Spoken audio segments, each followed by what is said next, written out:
Hello and welcome to another episode of Ramuism. ఎంతో సంచలనం సృష్టిస్తున్న ఈ సిరీస్లో ఇవాళ రామ్ గోపాల్ వర్మ గారికి ఎంతో ఇష్టమైన ఒక పదం, ఒక ఇష్టమైన టాపిక్ గురించి మాట్లాడబోతున్నాం. అదే అమ్మాయి.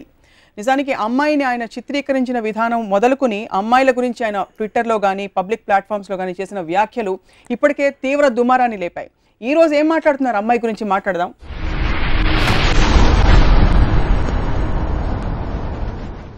వెల్కమ్ రాము గారు వన్స్ అగైన్. మీకు చాలా ఇష్టమైన పదం అమ్మాయి, కరెక్టేనా? అమ్మాయి అనే మాట విన్నప్పుడు నాకు రసగుల్లా గుర్తొస్తుంది. సో రసగుల్లా అంటే మామూలుగా జనానికి ఎంత ఇష్టం, నాకు అమ్మాయి అంటే అంత ఇష్టం. రసగుల్లా ఎక్కువ డయాబెటిక్స్ తినరు. డయాబెటిక్స్ మీ మంచి మాట్లాడుతుంటే మీరు అదే ప్రాబ్లం అంటారు. సో వర్మ గారు, శ్రీదేవి ఆర్ సిల్క్ స్మిత? అది అన్ఫేర్ కంపేర్. అంటే నేను ఇద్దరు వ్యక్తుల మధ్య ఇప్పుడు కంపేర్ చేయను. నేను I don't like that. You don't like that at all? Because every person is unique. Yeah. Sridevi and Silk Smita analyte. Anybody who's a girl. Yeah. అమ్మాయికి, స్త్రీకి, మహిళకి ఏమిటి difference?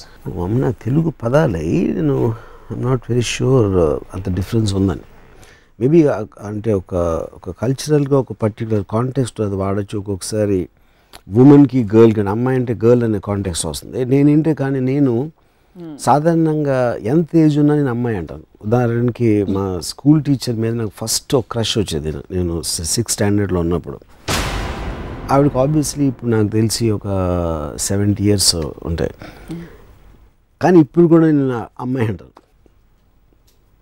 Because I just like women to be timeless and ageless. అంటే తల్లులు అవుతుంటే కూడా మీరు ఆందోళన వ్యక్తం చేస్తుంటారు. కరెక్ట్. అమ్మాయి అంటే అమ్మాయి కానీ ఉండిపోవాలి, తల్లి అవ్వకూడదు, చెల్లి అవ్వకూడదు, ఏం అవ్వకూడదు.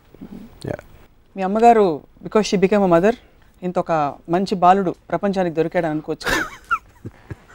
వెల్, ఇప్పుడు వేరే వాళ్ళు పొరపాట్లు చేస్తే వాళ్ళ పొరపాట్లు చూసి నేను నేర్చుకుంటాను. బట్ నిజంగా మీరు ఇచ్చినంత ఎంతవరకు అయితే మీరు అంటే మీడియా ముందు కానీ పబ్లిక్లో చిత్రీకరిస్తారు, నిజంగా మీకు అంత ఫ్యాసినేషన్ ఉంది అమ్మాయిలంటే, లేకపోతే ఊరికే నటిస్తారు? ఎవరైతే అమ్మాయిని క్రియేట్ చేశారో తను ఒక్కడికి నేను పాదాభివందనం చేస్తాను. అంతే అంటారు. ఏం నచ్చుతుంది మీకు అమ్మాయిలో? What is it that draws you? What is it? I think the beauty and the very word అమ్మాయి. నాకు ఫస్ట్ టైం నేను నావెల్స్ చదువుతున్నప్పుడు షీ అనే వర్డ్ ఉంటే to get excited. So the very thought and the word చాలా it's very hard to imagine. Because మీలాంటి creative డైరెక్టర్కి అన్ని విషయాలు బోర్ కొడతాయి. ఈ విషయం ఎలా బోర్ కొట్టలేదా అని I keep wondering. That is the beauty of a girl. Beauty of a girl అంటారు. సో యువర్ ఫస్ట్ క్రష్ మీది 6వ తరగతి? Yeah, but I think that can't be really called a crush in the sense. అంటే ఇప్పుడు స్కూల్లో ఉన్నప్పుడు మా Saraswati teacher అని ఉండేది మాకు, సెయింట్ మేరీస్ స్కూల్ సికింద్రాబాద్లో. So I used to fascinated watching her. తన నోస్ కింద ఒక ఉండదు, క్లెఫ్ట్ అంటారు చూడండి. I used to watch that. అదొక నా first memory of watching a woman was that. Nose కింద క్లెఫ్ట్ ఏమైనా ప్రాబ్లమా? It was all okay? No, there's no problem. There's something అంటే బ్యూటీ స్పాట్లో ఉండేది అది. Something very fascinating. Second thing I realised, మా అంకుల్ ఒక ఆయన ఆ రోజుల్లో క్యాబరేలు ఉండే హైదరాబాద్, ఇప్పుడు లేవు. సో నేను ఆ ఏజ్ నాకు గుర్తులేదు, but obviously I was very very young. So నాకు సరిగ్గా ఏజ్ గుర్తులేదు. ఎందుకు చాలా యంగ్ అని అనిపించిందంటే, తను తీసుకెళ్ళి నేను మా క్లబ్లో కూర్చున్నప్పుడు, అప్పుడు ఈ క్యాబరే చేసే అమ్మాయిలు డాన్స్ అయిపోయిన తర్వాత అందరు టేబుల్ దగ్గరికి వస్తారు. సో మా అంకుల్ తాగుతున్నారు, నేను కూర్చున్నాను. తను వచ్చినప్పుడు నన్ను ఒక చిన్న పిల్లోడు అనుకుని ఇలాగా ఏదో నెత్తి మీద కొట్టు బొగ్గ గెలటం ఏదో చేసింది తను. అప్పుడు నేను జస్ట్ ఇలా ఉండి తన కాలు ఇలా ముట్టుకున్నాను అనమాట. ఇప్పటికి కూడా నాకు తన ఫేస్లో షాక్ కొడుతుంది. She was shocked that a kid of this age can have a feeling like that. So ఇప్పుడు ఆటోగ్రాఫ్, స్వీట్ మెమరీస్, ప్లెజెంట్రీస్ అని చాలా డైరెక్ట్గా పాయింట్కి వద్దాం. అమ్మాయిలని మీరు ఆట వస్తువుగా చూస్తారన్నమాట. ఈ ఒక్క టాపిక్ నేను ఎమోషనల్ అవ్వబోతున్నాను. ప్లీజ్. ఎందుకు మీరు అమ్మాయిలను ఆట వస్తువు అంటే మీ ఇష్టం వచ్చినట్టు చిత్రీకరించుకుంటారు? వాళ్ళ శరీరాల మీద మాత్రం దృష్టి పెడతారు. అమ్మాయిలో ఒక మనసు ఉంది, ఒక సోల్ ఉంది అన్న విషయం మర్చిపోతుంటారు. మనసు, సోల్ ప్రతి వాళ్ళు ఉంది, మగవాళ్ళు కూడా ఉంటుంది, కానీ ప్రతి దాంట్లో ఉంటుంది.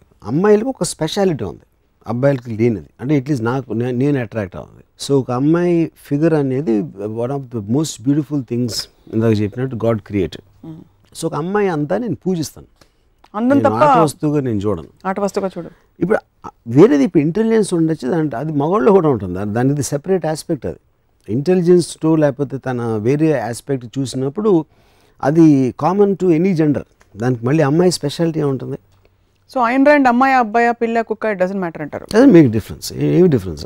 ఐన్ ర్యాండ్ ఒక స్త్రీగా మీరు పూజించారు. అమ్మాయిలు ఎన్నో చేయొచ్చండి. మీరు బుక్స్ రాయొచ్చు, లేకపోతే పైలట్లు అవ్వచ్చు, లేకపోతే సైంటిస్ట్లు అవ్వచ్చు. That is separate aspect. దానికి దానికి జెండర్కి అనేది రిలేషన్షిప్ అనేది లేదు. మ్యాగ్నెటిజం జెండర్కి దాటుకుంటూ, జెండర్ పరిధి దాటుకుంటూ ఒక అమ్మాయి ఇప్పుడు వెంచర్ బయటికి వెళ్ళి ఉద్యోగాలు చేస్తున్నారు, పవర్ఫుల్ పొజిషన్స్ అనుభవిస్తున్నారు, చూస్తారు. అవన్నీ చూసి మీరు ఎందుకు ఫ్యాసినేట్ అవ్వరు? ఇట్స్ స్ట్రేంజ్ కదా. బికాస్ నేను ఆల్రెడీ ఆన్సర్ ఇచ్చాను మీకు. దిస్ పాయింట్ ఇస్ వాళ్ళు చేసేది మగవాళ్ళు చేసినా ఆడవాళ్ళు చేసినా అది ఇది స్కిల్కి సంబంధించింది, బ్రెయిన్కి సంబంధించింది. బ్రెయిన్కి స్కిల్కి జెండర్ అనేది ఉండదు. కాదు, ఎలా అయితే ఒక అబ్బాయి చీర కట్టుకుంటే మీరు కొంచెం షాక్ అవుతారు. ఫర్ ఎగ్జాంపుల్ చీర కట్టుకుని ఇక్కడ ఎవరైనా వచ్చారు అరే అంటారు కదా, అలా ఒక పైలట్ నడిపింది అనుకోండి, అమ్మాయి పైలట్ అయిపోయింది అనుకోండి, అరే వావ్ అని ఎందుకు షాక్ అవ్వరు? అదే అది అవటం క్వశ్చన్ కదా. మీరు ఏమంటారు? అది స్కిల్ అంటున్నా. అదొక ఇప్పుడు ఉసామా బిన్ లాదెన్ అంత డేంజరస్ మనిషిని ఒక అమ్మాయి పట్టుకుంది. ఓకే, అంటే మ్యాన్స్ వరల్డ్ అని మనం ట్రెడిషనల్గా అనుకుంటాం. ఒక అమ్మాయి తన ఇంటెలిజెన్స్తో ట్రాక్ చేసి she was the primary person responsible. Extraordinary feet అది. కానీ అది మగవాడు కూడా అయి ఉండొచ్చు అమ్మాయి. దానికి తనకున్న జెండర్కి కనీసం అమ్మాయి కనుక పట్టుకోలేదు. ఆ అమ్మాయికి బ్రెయిన్స్ స్కిల్ ఉన్నాయి కాబట్టి. So that are independent of gender. Usually టిపికల్గా మీరు నోటీస్ చేసిన మీ వందలాది వేలాది మంది మీరు ప్రేమించిన వాళ్ళు లేకపోతే మీరు ఆరాధించిన వాళ్ళలో ఏ 2-3 గుణాలు మిమ్మల్ని ఎక్కువ ఆకర్షించాయి? 2-3 గుణాలు ఆర్ గుణాలు లేకపోతే any 2-3 qualities, attributes. Yeah, it can be physical, it can be anything. Figure, voice, ఇంకోటి నేను చెప్తా ఉంటే ఏం మాట్లాడకుండా వినే గుణం. చెవుడున్న వాళ్ళు కూడా ఓకే అక్కడ. అంటే ఇప్పుడు దానికి మెయిన్ రీజన్ ఏంటంటే నాకు అమ్మాయి అందాన్ని తనివి తీరా చూడాలి. అప్పుడు తను మాట్లాడిన మ్యాటర్ ఏదైతే ఉందో ఆ అమ్మాయి అందాన్ని డైల్యూట్ చేయడానికి ఛాన్స్ ఉంది. అందుకని మాట్లాడకపోతే నేను చూస్తూ ఉండొచ్చు. ఆ స్వార్థంతో ఆ గుణం కోరుకుంటాను అమ్మాయిలు. సో మళ్ళీ ఒకసారి నేను రిపీట్ చేస్తాను. ఒకటి, మీరు చెప్పేది వినాలి. రెండోది ఫిగర్. మూడోది అమ్మాయి గొంతు. కోకిల కంఠంలా స్వీట్. ఓకే, అమ్మాయి పాత్ర జీవితంలో ఏమిటనుకుంటా? I would think it's my way of thinking. That is Ramuism అనేది అది పాయింట్. అది నా personal vision of. Absolutely. No what I'm trying to say, since you observe life and study everything in such close detail, what do you think the role of a woman, a female species, human species is? See, female species anedi I think is too wide a term. An ammai anedi there is a certain connotation for attraction. So aa connotation lo chepte ammai role ammai ga undatam verega మారకపోవటం. అంటే for example ఒక అబ్బాయి అమ్మాయిని ప్రేమిస్తాడు అనుకోండి, particular attraction దాంతోటి, తను wife అయిపోయిన తర్వాత వేరేగా అయిపోతుంది. She will become a mother, she will become అంటే whatever else other aspects మనం ఇంకో ఎపిసోడ్లో మాట్లాడినప్పుడు కేవలం అమ్మాయి అలా కూర్చుని ఆరాధించే వాళ్ళు ఉంటే వాళ్ళ ఆరాధనలు అందుకుంటూ అలా ఉండిపోవాలనేది నా కోరిక. అంతే, అంతకంటే ఇంకేం చేయకూడదు. Not do anything. వచ్చి మిమ్మల్ని ప్రేమిస్తే మీరు పారిపోతారు. అంటే అక్కడ నన్ను ప్రేమించినప్పుడు ఏమవుతుందంటే తను మారిపోతుంది. అదే నేను చెప్పేది. నేనే ప్రేమించాలి కానీ తను నన్ను ప్రేమించకూడదు. అప్పుడు అది దేనితో పోలుస్తానంటే ఒక పూజారి ఒక దేవికి పూజ చేసినట్టు లేకపోతే ఒక భక్తులు చేసినట్టు. దేవత అనేది అమ్మాయి, మగవాళ్ళందరూ మ్యాక్సిమం పూజారులు భక్తులు అవ్వాలి. అప్పుడు పూజారి దేవతను ఆరాధిస్తాడు, కానీ దేవత పూజారిని ఆరాధిస్తే అదే ఈక్వేషన్ దెబ్బతింటారు. ఎక్కువ మంది మగవాళ్ళు రాక్షసుల్లా, దేవుడు హ్యూమన్ బీయింగ్స్ లో వదిలేయండి దేవతలు పూజించడం, రాక్షసుల్లా ప్రవర్తిస్తున్న మాట వాస్తవం? పాసిబుల్, ఆఫ్ కోర్స్ పాసిబుల్, మన దేశంలో జరుగుతున్నవి.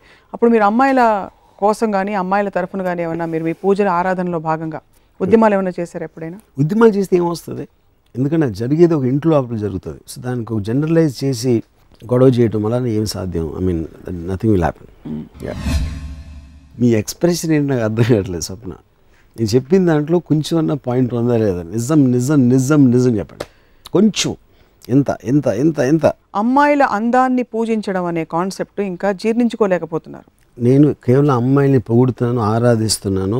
అమ్మాయిల కన్నా గౌరవం నేను దేవుడికి కూడా ఇవ్వను. ఒక టైంలో మీరు ఒక అమ్మాయిని చాలా గాఢంగా ప్రేమించారు. ఇదే రాము గారు ఏమైపోయారని మేము బెంగ పెట్టేసుకుంటున్నాం. ఒకటేసారి కాదు, చాలాసార్లు ప్రేమించాను.